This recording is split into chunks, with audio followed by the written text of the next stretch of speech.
kalmado ang dagat. Ang mga pawikan, busy sa kanilang pagkain na makikita sa corals.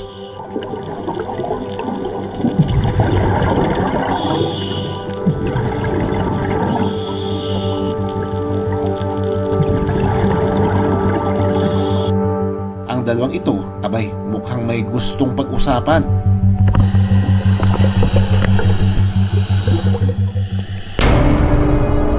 Hanggang ang tahimik nilang buhay, nabalot ng takot.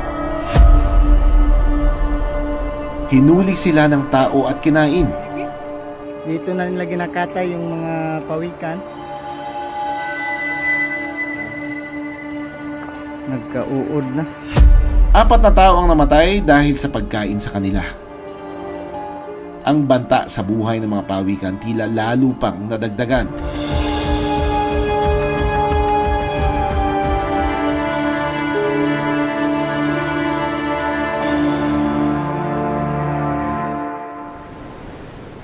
Sabi ng mga residente sa Langil Island sa Basilan, marami raw pawikan.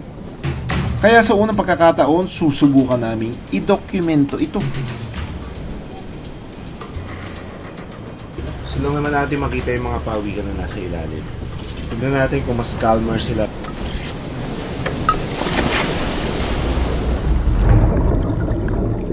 Sa aming pagsisid, naging mailap ang mga pawikan. Mukhang camera shy ang mga pawikan dito. Agad siyang umalis nang makita ako.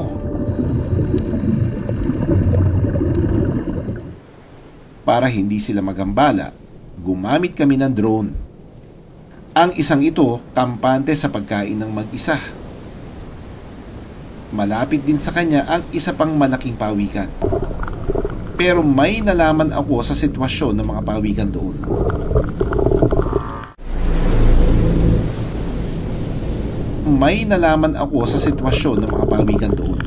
Kanila umano itong hinuhuli para kainin noon. Paniwala nila sa pawikan kung mag-itlog at kinain nila ng itlog. Wala naman yung patakaran dito, ganon ganito. Noon. Hanggang ngayon. Hanggang ngayon. Ignorante yung mga tao dito. Nagbago na raw ang lahat ngayon. Dahil imbis na hulihin, inililigtas na nila ang mga itlog para muling makabalik sa wild. Sa batyang ito, nakita ko ang mahigit 10 batang pawikan. Bakit niyo po kinip? Protection na rin po. Protection sa kanila. Mas maraming chances na mabubuhay sila. Although siguro hindi naman lahat, pero as majority sa kanila, mas mabubuhay sila. Like pag baby pa sila nasa na dok, parang maraming threat. Kakainin sila ng That's pating, kakainin sila ng mga ibon. May 1 buwan na raw ito sa pangangalaga ni Kapitana. Pinakakain ito ng isda. Green sea turtle at hawksbill turtle ang species ng pawikan na makikita sa isla. Balak naman daw nila itong ibalik sa dagat kapag medyo malaki na ang mga pawikan. Pero dahil nasa batsyang may tubig ang mga pawikan, posible umanong mawala ang natural instinct nito. Kailangan natin silang ibalik. Kasi otherwise, hindi sila matututo na mag-survive in the wild. Like, magkuha ng pagkain ng sarili. Kasi, Nasanay sila dito Opo, na pinapakain. yes. Feed natin. Sa ngayon, kasalukuyan po sinisira ang ginawa nilang kulungan sa mga pawikan. 2018 sa Haji Mutamad Basilan, Dito na nila ginakatay yung mga pawikan. 40 pawikan ang patay at inuud ng abutan ng mga otoridad. Ang mga kinatay na karne ng pawikan balak ibenta at kainin. Ito, buhay pa oh. Habang mahigit 20 pawikan naman ang buhay at muling pinakawalan. Sa paglilibot ko sa isla, nakita ko ang panibagong banta sa mga pawikan. Ang mga basura sa dagat. habang naglalakad kami dito sa beach ng Langil, napansin namin itong trucks na ito ng pawikan. Pumunta siya dito, and then bumalik siya. Bakit siya bumalik? Look at this. Ito yung parte ng island na madaming basura eh. siguro when it was looking for a place to dig, hindi siya makahanap because it is obstructed. Ang daming mga basura, mga kahoy na nakabara dito. Kaya siguro isa to sa dahilan kung bakit siya bumalik at naghanap uli ng ibang areas, no? Sa muli naming pagpapalipad ng drone, isang pawikan ang aming nakita sa dagat. Sinundan namin ito hanggang sa napadpad siya sa bahagi ng dagat na maraming basura.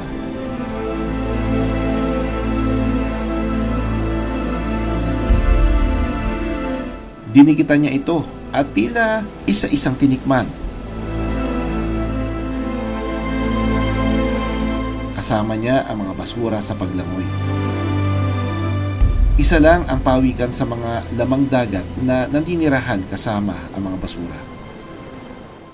Sa pag-aaral na ginawa ni Dr. Deo Onda, isang oceanographer, ang mga basura hindi lang sa mababaw na bahagi ng dagat makikita.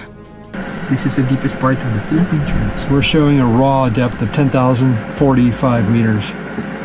Third deepest place on the planet. Maging sa kailaliman nito. Plastics down there is already alarming. Kasi bakit may plastic sa pinakamalalim na parte ng Pilipinas? Indikasyon ito na kung gaano kadaming plastics meron dun sa ilalim ng dagat. Mas nakakatakot daw ngayon ang mga plastic na hindi agad nakikita ng mga tao. Ito ang mga microplastics na posibleng makaapekto sa mga lamang dagat gaya ng pawikan. Yung plastics kasi, ang problema dun, hindi lang yung mismong material. Sa plastics, marami nakadikit na mga maliliit na organismo at bacteria. Pwedeng yung mga bacteria na yun ay gumagawa din ng lason. O pwede kayo nagdudulot ng sakit. Nobyembre noong nakarang taon, mahigit 30 katao ang kumain ng karne na pawikan sa Maguindanao del Norte. 4 dito ang namatay. May nakahuli lang na residente rin. Pero buhay po yung pawikan ng nahuli, inadobo po nila. Kilonitoxism ang sanhi ng pananakit ng tiyan at pagkamatay ng mga biktima. Isang uri ng food poison na nakukuha sa pagkain ng karne ng pawikan. Pananakit ng tiyan at lalamunan, ilan lamang ito sa sintomas ng kilonitoxism. Bukod sa toxic, meron ding salmonella ang mga pawikan na pwede rin makaapekto sa kalusugan ng tao. Sa ngayon, patuloy pa rin ang pag-aaral sa kilonitoxism sa pawikan. Ang nakaligtas naman, kailangan pang i-monitor ng 2 buwan, lalo na't mayroon pa raw silang sintomas ng pagkalason. This 2025, isa sa magiging laman ho ng IEC ng ating opisina, yung paggawa ho ng mga localized na IEC para mas maintindihan po. Kasi karamihan sa ating mga residente, meron bang hindi pa nakapag-aral. Bago kami umalis sa isla, nagbigay kami ng educational campaign kung paano higit na mapangangalagaan ang mga pawikan sa natural nitong tirahan. Leave the marine turtles alone until she has laid all the eggs. This island is one of the most beautiful islands I have seen. Kinagabihan, inalis na sa batya at pinakawalan ang mga baby pawikan.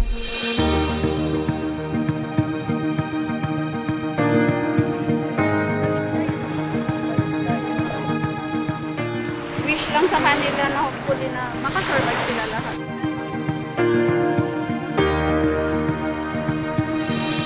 Malayo ang nilalakbay ng pawikan para mabuhay.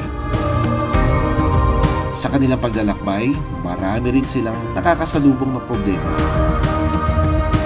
Gaya ng basura at poaching o panguhuli at pagkatay sa mga ito. Paalala rin na lahat tayo ay may pagkakaugnay. Ano man ang gawin natin sa ating kalikasan, ay posibleng bumalik din ito sa atin.